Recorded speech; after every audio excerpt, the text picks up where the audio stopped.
Sejarah bangunan Muzium Telekom. Muzium Telekom yang juga dikenali sebagai Muzium Telekomunikasi Negara MTN terletak di persimpangan Jalan Raja Chulan dan Jalan Gereja, Kuala Lumpur.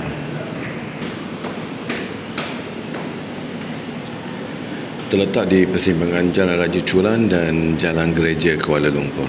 Sejarah bangunan ini bermula sekitar tahun 1925 apabila pembinaannya dimulakan dan siap sepenuhnya antara tahun 1928 hingga 1929. Bangunan ini bercirikan seni bina neoklasikal Yunani dan didirikan untuk menempatkan ibu pejabat telefon manual jenis central battery.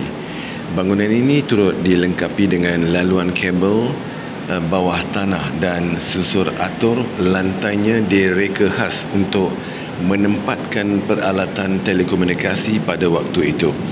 Bangunan kolonial 3 tingkat ini dibina dengan teknik pertukangan batu yang kukuh mengikut struktur dan beratnya. Untuk memudahkan pemasangan kabel bawah tanah bagi dewan-dewan operator telefon, lantai-lantai kayu yang ditinggikan dengan galang-galang keluli dibina di tingkat paling atas.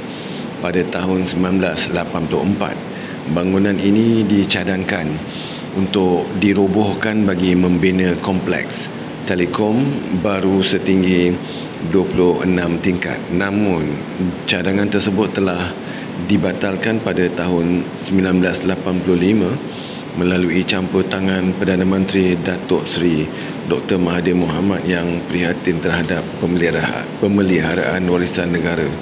Akhirnya, bangunan ini diwartakan oleh Jabatan Warisan Negara untuk pemeliharaan. Antara tahun 1989 hingga 1992, kerja-kerja pembaikan dan pengubahsuaian bangunan yang menelan belanja sebanyak 8 juta ringgit dijalankan untuk menjadikan sebuah muzium telekomunikasi.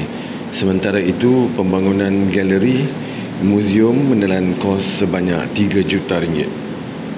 Pada 3 Jun 1994, bangunan yang menjadi warisan kebangsaan negara ini telah dirasmikan oleh Timbalan Perdana Menteri pada ketika itu, Datuk Seri Anwar Ibrahim, dan galeri ini dibuka kepada orang ramai sebagai Muzium Telekomunikasi Negara atau lebih dikenali sebagai